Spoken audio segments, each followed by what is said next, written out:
dan juga halo Pak Haposan selaku dosen mata kuliah Pancasila.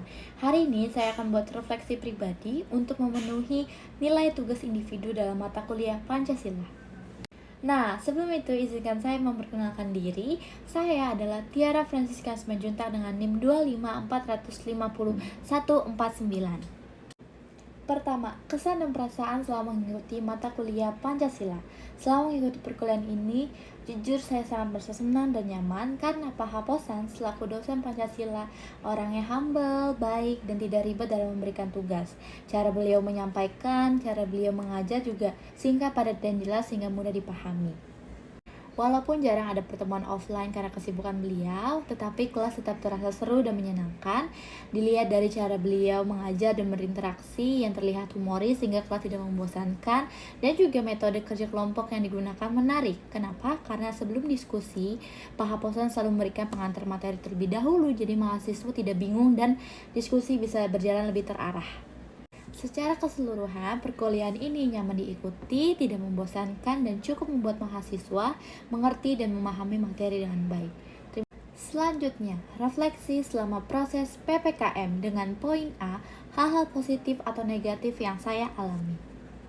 Hal positif pertama yang saya alami yaitu saya bisa menambah teman dari berbagai kelas yang tadinya tidak kenal menjadi kenal. Lalu yang kedua, belajar berpendapat. Kenapa? Karena PPKN termasuk ruang diskusi tentang apa dan bagaimananya. Jadi kita bisa belajar menyuarakan pendapat dan juga belajar menerima bahwa nggak apa-apa loh kalau misalnya pendapat kita belum digunakan. Setidaknya kita sudah berani untuk berpendapat. Lalu yang ketiga, hal positif yang saya alami yaitu belajar sabar. Kenapa? Karena di PPKM banyak banget bentrok waktu, bentrok tempat, bentrok pendapat. Jadi di proses PPKM ini belajar sabar untuk menghadapi berbagai macam karakter teman-teman. Dan untuk hal buruk, tentu saja puji Tuhan tidak ada hal buruk yang saya alami. Lalu refleksi selanjutnya yaitu dengan poin B, bentuk penampilan kebudayaan yang ditampilkan. Yang kelompok saya lakukan selama proses PPKM yaitu membuka bazar atau stand jualan. Jadi kelompok saya pas PPKM yaitu kelompok 18. Kelompok 18 terdiri dari 30 orang. Jadi kami membaginya lagi menjadi 3 kelompok kecil yang terdiri dari 10 orang. Kelompok 1 bertugas untuk membuat es teh yang nantinya akan dijual dengan harga 5.000. Lalu kelompok 2 bertugas untuk membuat puding yang nantinya akan dijual dengan harga 5.000. Lalu yang kelompok terakhir bertugas untuk membuat keripik kaca yang nantinya akan dijual dengan harga 5.000. Lalu ada refleksi selanjutnya dengan poin C, peran spesifik saya saat PPKM. Peran spesifik saya pada saat PPKM yaitu memegang keuangan. Jadi kelompok saya ada iuran 10.000 per orangnya untuk membeli bahan-bahan jualan. Jadi uang tersebut dikumpulkan kepada saya dan saya juga berperan untuk membagi hasil jualan di akhir. Refleksi selanjutnya dengan poin D, kesulitan atau tantangan serta kemudahan yang dialami selama proses PPKM. Kesulitan dan tantangan yang dialami pada saat PPKM yaitu bentrok soal waktu. Karena teman-teman dari berbagai kelas jadi sulit menemukan waktu yang fleksibel untuk bertemu dan berdiskusi. Lalu ada juga perbedaan pendapat lumayan menjadi tantangan bagi kami karena pada saat itu semuanya ingin berpendapat, namun pada akhirnya kita mengambil suara terbanyak. Lalu kemudahan yang dialami yaitu pada akhirnya semua teman-teman bisa bekerja sama dengan baik, bisa menjalankan suara terbanyak dengan baik, dan semua teman-teman kooperatif melaksanakan tugasnya masing-masing. Refleksi selanjutnya dengan poin E, keterkaitan pengalaman-pengalaman selama proses PPKM dengan nilai-nilai Pancasila yang dipahami. Pengalaman selama kegiatan PPKM sangat berkaitan dengan nilai Pancasila, terutama sila ketiga dan sila keempat. Kenapa? Karena pada saat PPKM, kami belajar bekerja sama dengan teman-teman dari berbagai kelas, walaupun berbeda pendapat. Hal ini mencerminkan persatuan dan kebersamaan yang tercermin pada sila ketiga. Selain itu, proses diskusi dan pengambilan keputusan melalui suara terbanyak menunjukkan penerapan musyawarah untuk mufakat serta sikap saling menghargai pendapat yang mencerminkan sila keempat.